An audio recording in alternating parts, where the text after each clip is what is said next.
Oh, yeah, what is going on, my clinical marketers? Hope everyone is having a fantastic Wednesday and your week is off to a great start.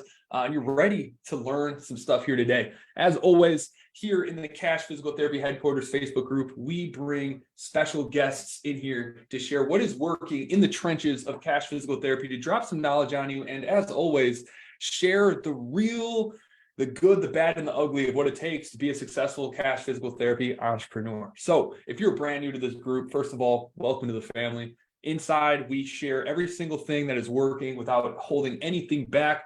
We share all of the secrets that are working in our own practice right now, because at the end of the day, we don't sell information. Our programs are all based off of community, about accountability, and about structure. And so if there's any questions you have, any resources that you're looking for that'll help advance you inside of your career, inside of your entrepreneurial journey, just ask. We'll make sure we get them over to you.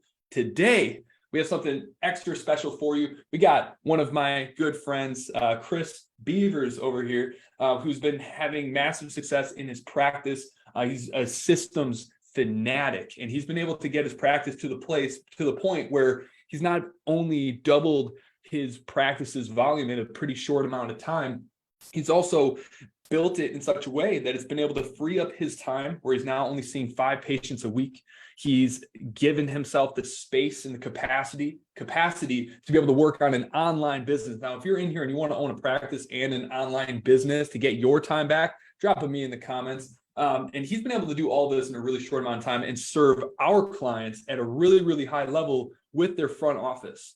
And so today, I'm going to pull back the curtain on his story, how he got started, what those initial struggles looked like, how we got over those things, and hopefully, if I can convince him to, or if all of us can convince him to, get him to share some of his secrets on front desk mastery and how to get cold leads excited to kick in your door to pay for your cash packages. So, without further ado, give my man some love in the comments. If you're here live, comment live, or catch the replay, comment replay. It's the only thing we ask. We teach you guys so much stuff for free. Just drop a like, drop a comment, say hi, say what's up. We're friendly. We won't bite.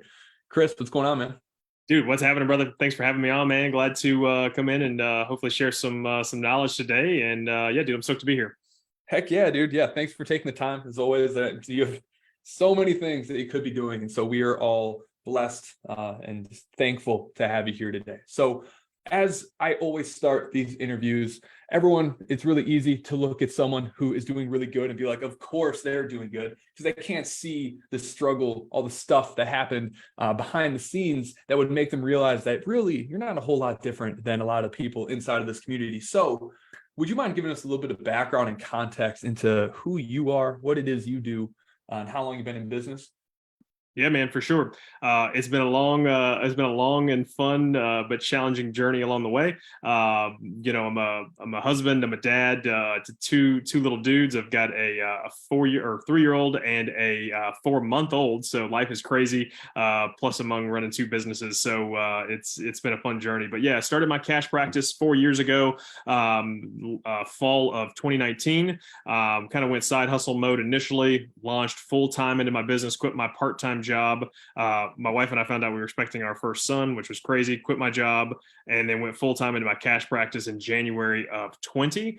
And we all know what happened in 2020. It's kind of crazy, right? Thankfully, we were in a place that wasn't shut down for a long period of time. And but yeah, it was nice to spend a little time away from the business at that point and hanging out with my wife. And yeah, dude. And then we just kind of kept growing after that, right? And kind of looking to like all of you guys, right? Which is, hey, I want to get my practice a little bit bigger. And I was doing that by hustling hard, man. Like I had been a part of some other entrepreneur groups, which was, hey, let's get out, let's hit some more workshops. And, again, I had the passion and the ability to do that at that time, right? It was like, hey, the pressure's on and we got young kid coming and, you got to be able to provide for your family. And so it was like, I'm going to hustle pretty hard. And yeah, you just kind of start grinding and hitting a lot of workshops. And eventually you kind of reach a point where you're like, all right, dude, I don't want to be doing 2 or 3 freaking workshops every single Saturday morning. I'd rather be at home with my family, drinking my coffee and hanging out, my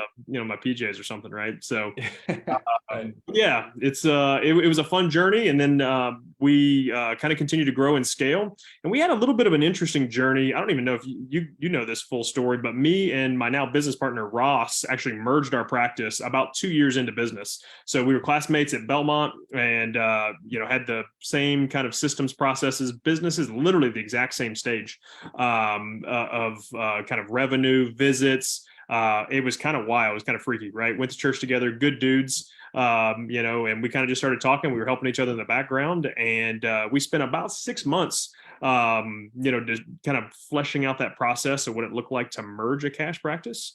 And that's actually what we did. We merged our practice because ultimately we thought it would help us grow faster. And ultimately it came down to one thing and one thing only, and that was the fact that Ross has some gifts that I don't have.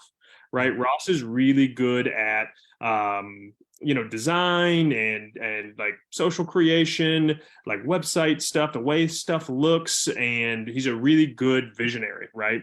Versus me, I'm a little bit more of an integrator, right? I can look at things and I'm just going to grind and get things done, right? And we took a lot of business tests to determine that we had a lot of complementary skill sets. And so some of you guys will jump into like a partnership with your buddy from PT school because you're scared to do it on your own. And that wasn't where we came from, and neither one of us were in a financial difficult place. It was, hey, this is going to help us grow faster, and that's what it did, right? And ultimately, we were able to kind of grow and scale up, and that kind of helped us continue to grow. We obviously were hustling pretty hard. Now we had double the manpower to do a lot of workshops, and that's kind of what we were doing to scale our practice, obviously, until we met you guys. And then also in the background of all this, my wife was kind of helping me with some admin stuff, and that kind of started our admin business's journey as well. So 2 businesses in one is crazy, man. Wild. That was one heck of a really good recap. Very thorough from like where you started, where you got here. And I got to agree on the partner thing. I don't want to go too deep into this, but having been down the road of so many bad partnerships, if you are just starting your practice, yes, having a partner is the best thing in the world when you have the right partner that complements your skills. But if you make a partnership out of fear, I've never heard of that ever working out in a good way ever. And so don't make partnerships out of fear. As he said, if you're an integrator, find someone who's a visionary. If you're a visionary, find an integrator. I'm a visionary. If I didn't have Max, I would be so screwed. Okay.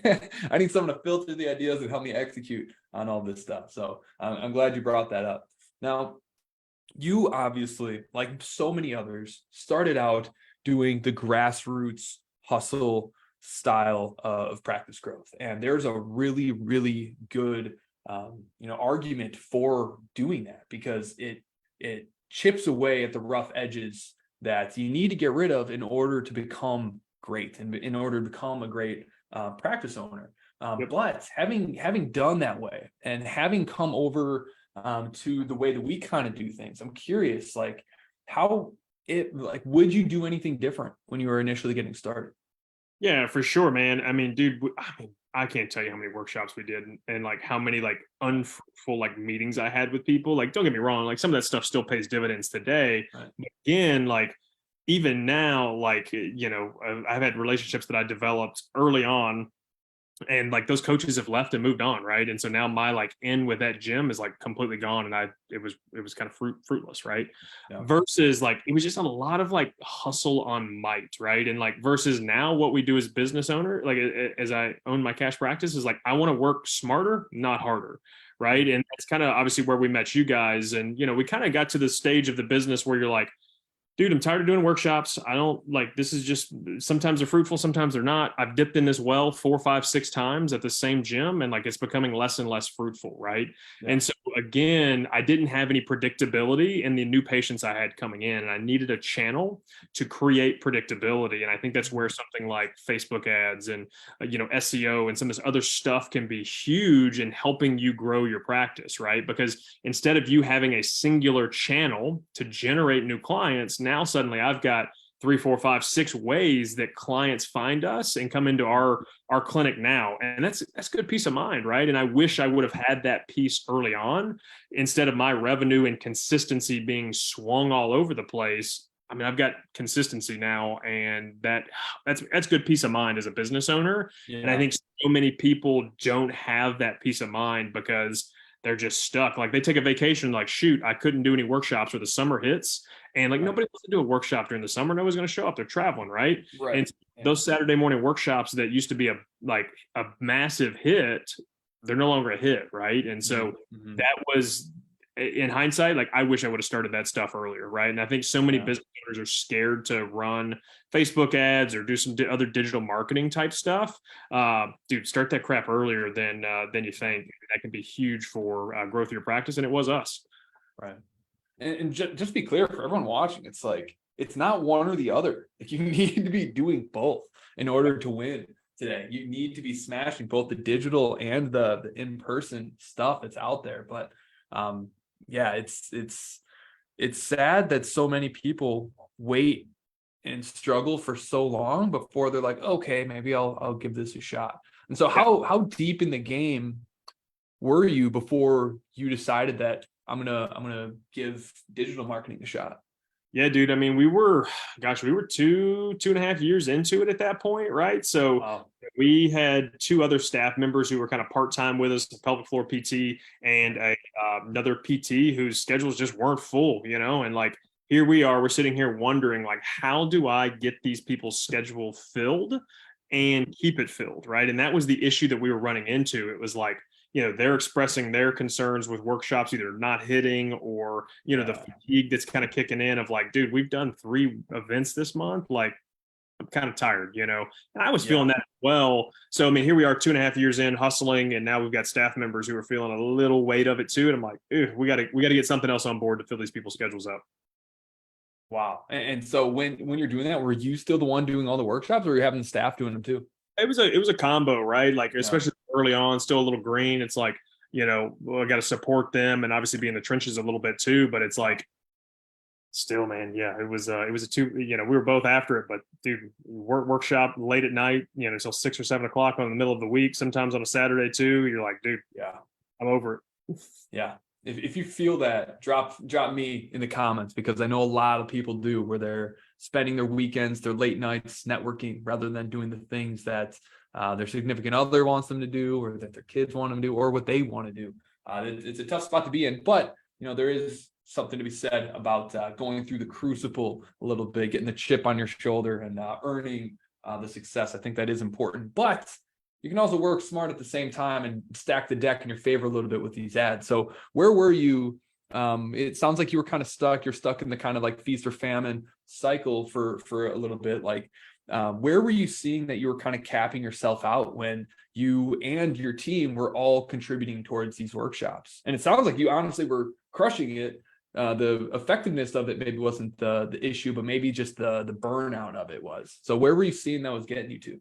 Yeah, for sure. I mean, we were hovering anywhere between, 15 and 20K at our highest, right? And it just wasn't consistent. That was the issue, right? Like, some of that was, hey, we'd do a workshop and it would hit really, really well. And that would feed us for a month or two. And then we'd hit another one, right? We'd go back to the same gym for the 3rd or 4th time to do injury screens or, a workshop. And it's like, man, we've seen this song or dance. I think I'm good, and or the gym owner doesn't market it well, right? Like that's probably the big mistake is like, oh, hey, workshop coming up. And they're like, oh yeah, dang, I forgot about that. Oh yeah, by the way, we're got a workshop right now. And it's like, come on, man, like, killing me. And I think that's kind of where we just continue to find ourselves capped out and I'm a little bit frustrated of how we get through that. And some of that too is like bolstering up like retention, right? Like I think that was the other big thing for these new staff members. It's like, how do I maintain these people for an entire plan of care? And again, I was finding that on average, I'm seeing clients, 10 sessions, right? And then my other PTs only seeing them for 4, right? It's like, hey, they're not finishing a plan of care. And so I think that was the other big side of this.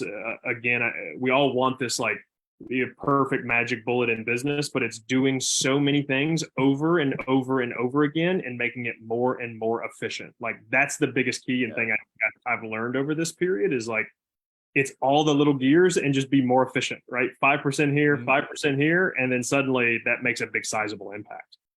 Yeah, literally just chopping wood and hoping you're chopping the right block of wood at the right time. It's half guessing, half just doing the same thing over and over and over again. Instantly. I love it. I want to go into the retention piece because that is a wildly overlooked concept that a lot of people don't talk about. And it's like everyone's so focused on the shiny thing of acquisition that they never consider. It's like, holy crap, I could just get people to stick around twice as long, and then I don't need to spend like as nearly as much on or time or money on marketing.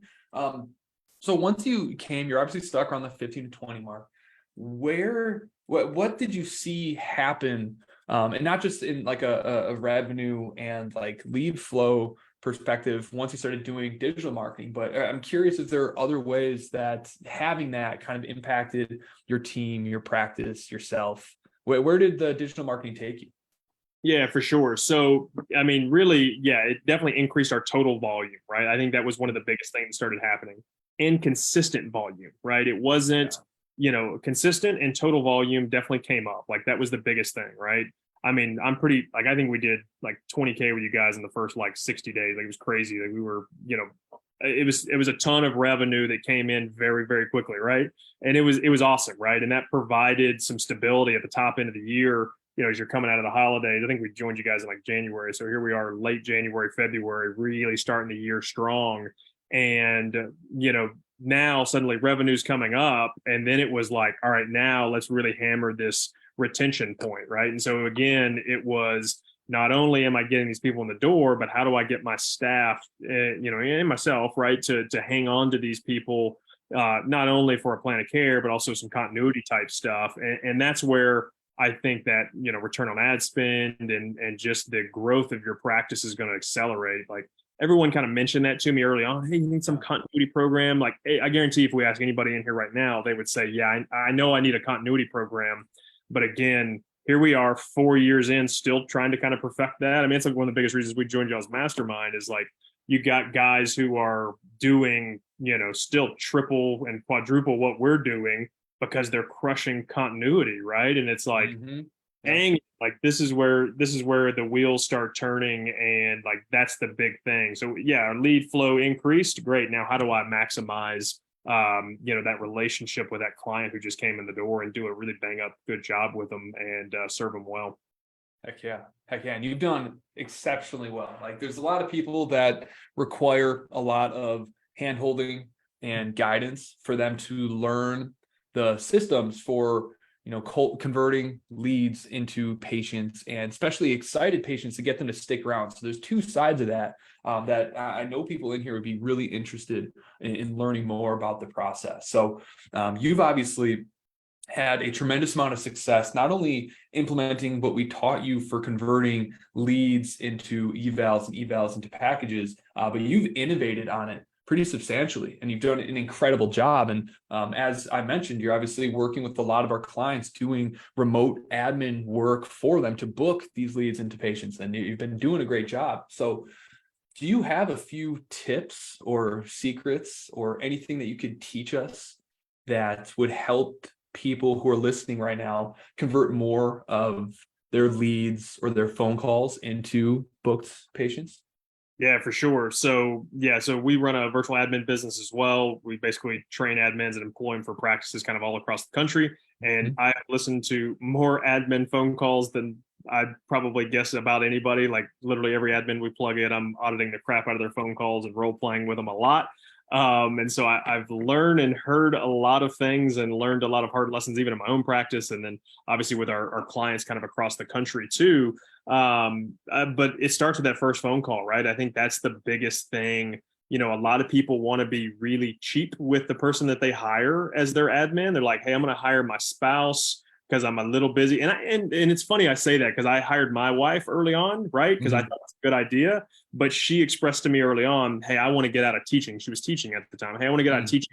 And maybe some admin stuff would be perfect. And I think it's the only way it works, right? Not, hey, my wife works a full-time job and she's going to make a phone call here or there for me. Like it just doesn't work that way, right? That's so the personality type too for that. Yeah, exactly. Teachers, great personality type for that.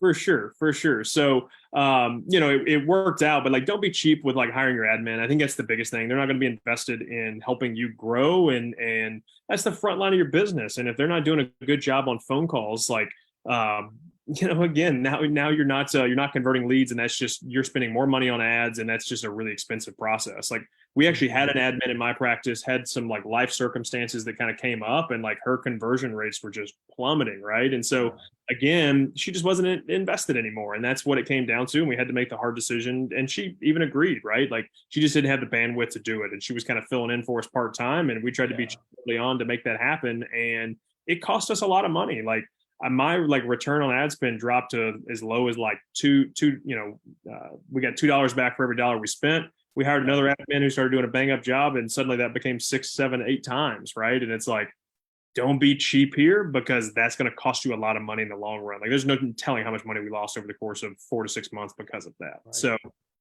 that's the big thing. Don't be cheap. And then literally, like, I think the other big thing is you have to own the process yourself, right? Like, have you really spent time with your sales script? Have you really like understood like your client avatar's biggest like pain points, right? Like, if they're a CrossFitter, like, you need to be in a freaking CrossFit gym and understanding the things that they struggle with, right? And that's going to help you be able to train that to somebody else. And I'll be honest, I think training an admin is harder than training a PT in many cases, because the PT can use their skill set or a test retest in the clinic, or they can do a joint manipulation real quick and suddenly that person feels better. But nobody likes talking to your admin on the phone who doesn't, like, again, like, they've got to be able to really follow the script and make them feel warm and fuzzy and get to the bottom of their root cause of their problem on the phone, and then be like, oh yeah, by the way, it's $225 for the eval. And they're like, excuse me, like, you don't own that process and then adequately teach your admin how to do that, like, they're going to have a hard time converting, and it's going to cost you a lot of time, effort, and energy on the back end. 100%. I mean, having a good admin's the difference between having like a practice that's like breaking even and maybe like doing like 10K and scaling to being able to do like 50 plus K per month. It's crazy when I find out that people have like, I'm paying someone to just do some administrative stuff for me for like $10 an hour or something. I'm like, that's the front end of your business. It's like, it's insane. You don't want the first impression to be the cheapest person you could find. Yep, absolutely. Right. Like, you got to have somebody's personality, right? Somebody that's going to be able to, carry a conversation and really get to the root cause of their problem on the phone with them. Right. And that's the key to it is own the process, and then really help them, get bought in and, buy into the process and buy into your clinic, which is huge. Nice. I think sage advice. I think that people need that reframe where it's like, that is the most important position in your practice, not the least. It's very important. Now, for those people, now that that seed is planted, the people who are trying to develop those skills so that when they do bring someone on, they are properly equipped to lead them instead of manage them, lead them. What is something tactically that people could take that who are having inbound leads, whether that are webinar or workshop signups, whether those are Facebook ads or any sort of ads that might be running, what sort of process tip could you give someone to help them maximize their likelihood of getting a hold of leads or converting leads? Give us like one tip. Yeah. So I think the biggest thing in like converting someone, right, like on the phone or even at a workshop, is like try to really step into that person that's sitting across from you or on the phone from you. Try to step into their shoes and really understand from A to Z exactly what's going on in their life. Like, you should be able to hang up the phone or walk away from that person in front of you, and you need to understand not only their physical pain, but exactly what the heck is going on and why the heck they want to fix this problem. Because it's not knee pain that is causing them to reach out. And you need to be able to step in their shoes and understand the nitty gritty detail, not this surface level crap of, oh, hey, how you doing? Well, I'm not doing great. My knee hurts, right? Like, that's not going to cut it. And so you need to be able to really, in nitty gritty detail, understand exactly what they want to get back to doing. And I'm talking in detail, right? How many days a week do they like to work out? Oh, they like to work out 5 days a week. Well, how many days a week are you working out right now? I'm only working out 3 times a week. Well, that's a big discrepancy, right? And that's why they're going to come see you. but then also trying to understand their biggest reason for why they work out, right? Like for me personally, my biggest why, my parents are in terrible health, right? They don't take care of themselves. They don't work out in any capacity. And I overcompensate and I freaking work out like 5 or 6 days a week because of it, Yep. right? And so it makes me a better dad. It's my stress relief. And so for you, you need to understand and be able to step into that person's shoes. And you need to be able to emotionally connect with that person on what the heck is their deeper reason for why. And if you can do those two things, man, you're going to be absolutely freaking crushing it with everybody that sits and talks to you. Like, it's going to be amazing for everybody. Yeah. Do you think people are afraid to ask why? Like, I feel like there's some hesitation that people have with like digging deeper. Do you have any insight or guidance for someone who's like, they just feel awkward trying to find that root why? Yeah, I was that guy, right? When I first started, like, I was like, man, this sales script that I just learned, they ask why a lot, and I don't understand why I'm asking that. And so I wouldn't ask it, right? And I'd get really frustrated when somebody wouldn't convert. I had an ideal client in front of me. I can remember a day when I had like three, I went and did an injury screen at a gym. I had 3 people sign up for evaluations, and I had all 3 of them tell me no on buying a package. And I was pissed. I was like, these were ideal clients. I don't understand why I missed. And a lot of that came back to my own insecurity, thinking that they didn't want to share some of that information with me. When in all reality is like, these people want you to understand all of that stuff, right? And so again, I think those of you that are scared to go to that, I think it's the kind of the American culture, right? We're very superficial, and none of us have any really solid relationships with people. And so I think the key is like, hey, maybe you just get out and get vulnerable with somebody, be it a girlfriend or a spouse, or even another like buddy. I think guys especially have a hard time like emotionally connecting with people. But again, you're going to continue to be stifled on the phone and in the clinic. And so it's either one of two things. You either learn this skill set to be able to sell to somebody and emotionally connect with them, or you're going to be really frustrated and have a hard time converting folks. And so I think for you, shoot, I don't know, read some sales psychology stuff, like freaking look yourself in the mirror and do some role playing that way, or role play with a significant other, and like just ask those questions or ask them out loud over and over. And then I think I thought I sounded weird by asking why over and over. So I started finding different ways to ask that question. So for example, patients like, hey, I like to work out a lot, and you just spent the last 5 minutes talking to them about working out on the phone.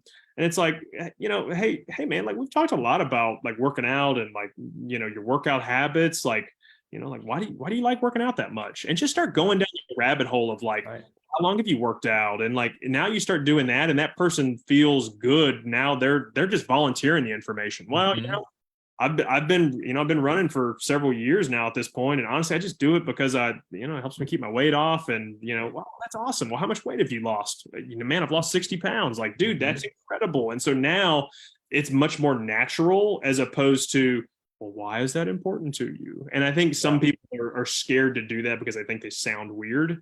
But if work, man, just ask why until you get better at it. And once you get better at it, then you can kind of make it a really natural flowing conversation. So 100%. And I think a lot of people don't realize it's like people buy not based off of like what you said, but by the quality of the questions you asked. That you got them to think about something in like a different way, like a question they haven't asked themselves or what any other clinician asked them about. So I agree that's so important. And you got to fight through that awkwardness initially. And the only way to do that is through reps, right? Right, man. That's so true. And so the other side of the coin that I know people are probably just like trying to think about is like, how do we keep patients around longer? No. So when you jumped in, you mentioned that, we helped with the front end. Did you go into the books program like already having like, I'm working on my client experience, or is that something that you kind of learned through our process? No, for sure. I mean, you guys helped me a ton with that stuff, right? Like my client onboarding process was, hey, we're on the phone. Great. You want to book an eval? Okay, you booked an eval. We'll see you then, right? And it's like my clinic was tucked away in a building behind a gym. It's like, it's freaking difficult to find, right? And we didn't have any other processes like surrounding onboarding. And it was like, this is again, people can't find the clinic, people not filling paperwork out. just all of these like ways. And like, I mean, Mm. I've got a ton of nuggets, even from the last live event, hanging around some other guys, just about what their client experience is. And like, again, it's an ever flowing and ever adaptive thing at this point. But yeah, dude, our onboarding process was trash. Like, it didn't exist. There was not. So what because everyone's probably like, oh crap, I need a patient onboarding experience. What the hell is that? Can you give us like just a couple points of things that people should hit on when they're onboarding? Yeah, for sure. I think the biggest thing is like you need to celebrate the fact that this person has agreed to work with you, right? And so like that's the biggest thing. Somebody just made a decision and now suddenly you need to affirm that decision, because if you told them 225, they think it's a good idea and they go home and talk to their spouse and their spouse like, excuse me, you're going to spend 225 to do what? Like, again, you need to reaffirm that process. Like, again, it's like there's a book, Never Lose a Customer Again. Awesome book, right? Like, Build a Bear. What do they do with all those kids when they buy a darn bear? They freaking celebrate and ring bells and all kinds of things. And I'm like, you're walking down the mall and you see that kid celebrating. You're like, dude, I want to build a bear. And you drag your parents in there and spend way too much money on a stuffed bear, right? And so the same thing for you is, you need to affirm that decision that they made the best choice for their health right then and there. And then the other thing is like, make it really easy for them to show up and do the things you want them to do, right? How many times do they show up late? They don't have their paperwork filled out. They don't even know where to find the clinic. Like, that's a freaking mess, right?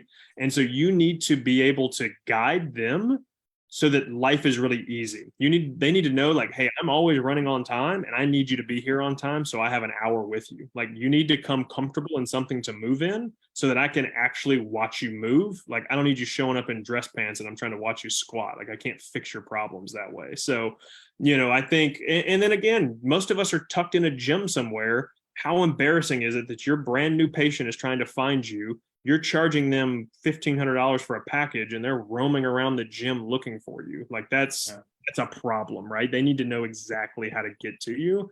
And that's going to make that person feel really good about you as a clinic.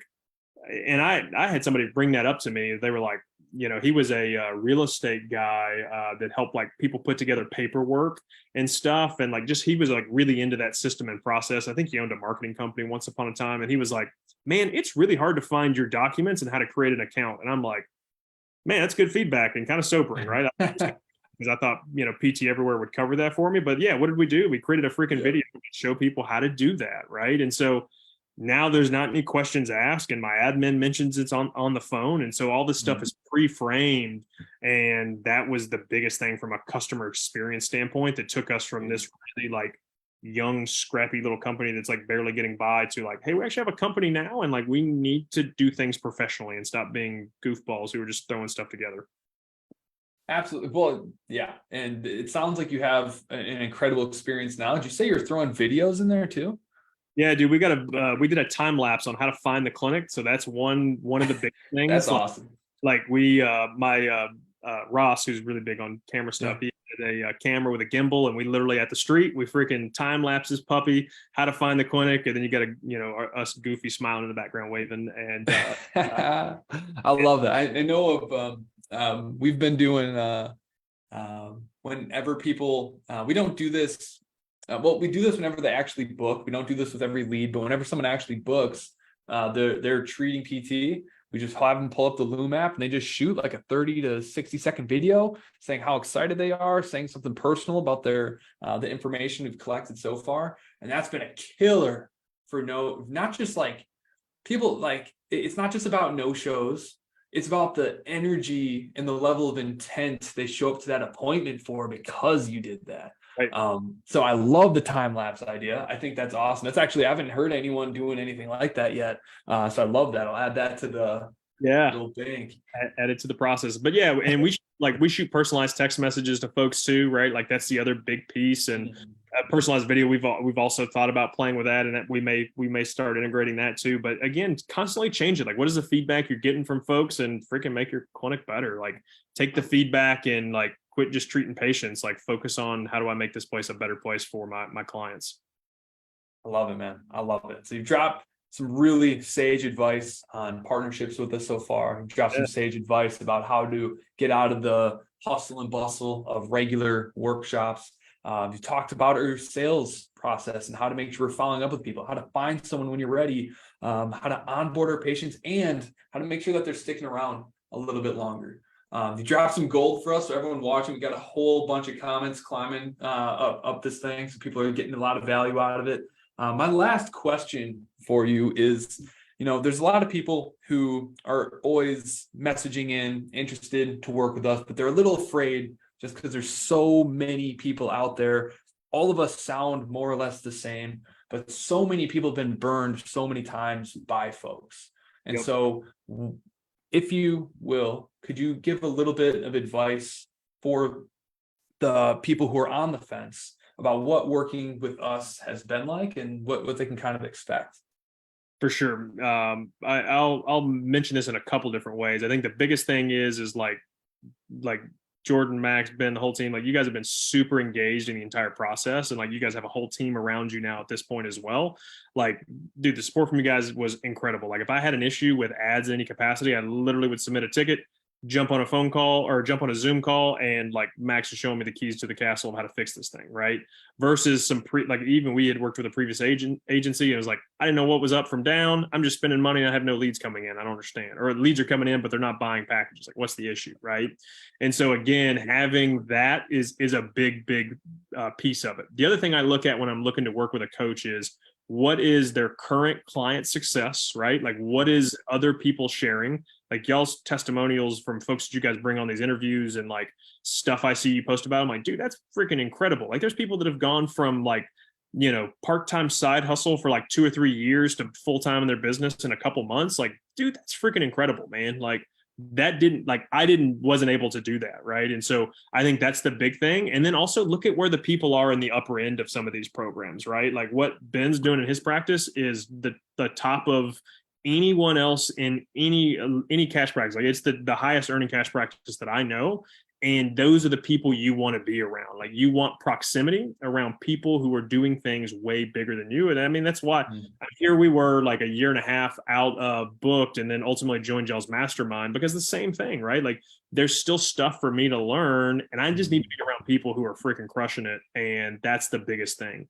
And then on the final piece of that, again, we got so many clients from just about every business coach out there at this point. And so I've literally seen every single other program or what they offer or what their lead flow looks like. And like what you guys are putting together is night and day different than what a lot of other folks are offering from a client standpoint. And just the value that you guys bring, not only like, I think a lot of people probably look at you guys like, oh, Facebook ads, like that's it. Right. But there's so much more to it, from a patient onboarding experience to sales, to retention. Like you guys are working on Booked 3.0. So that's going to be huge. Like, again, there's so much stuff, again, that you want to look at. And if you're on the fence, like if anybody were to ask me, like, again, I'm going to, tell them to come work with you guys because they're going to blow you, you're going to blow up, right? Like there's been several people that have talked to us about wanting to hire an admin. And I'm like, dude, you're not ready. Go talk to Jordan and the crew. And like, again, then at that point they're ready because they've got predictable lead flow. And if that's what you want predictable lead flow, and you want to stop freaking just grinding on workshops all the time and wondering where your next patient's going to come from. And you're tired of running a scrappy little business that doesn't have any, systems, and you're not tracking anything, man, you guys are going to get them set up and get them taken off in the right direction, man. So, dude, thank you to you guys for helping us out as well. Thank you. That was incredible, man, and really, really, really appreciate it. And obviously, you and everyone like you that just has the tenacity of like just deciding like you're going to make this work and you're going to be coachable and you're going to learn and you're going to execute and take action on it. I mean, you especially, you made our jobs extremely, extremely easy. So I appreciate all the kind words. I appreciate you as a client, as a friend. Now that we got to hang out at the live events. And are you coming to the mastermind in November? Yeah, man, we're coming. Let's go, dude. Right. So, closing notes. Anyone who is watching this, if you have any questions about marketing, about onboarding, patient experience, front office admin work, or how to retain your patients longer, if you have any interest in learning more and diving deeper on any of the topics that Chris and I here have talked about here today, just drop a comment below. We're more than happy to follow up, answer any questions in the comments.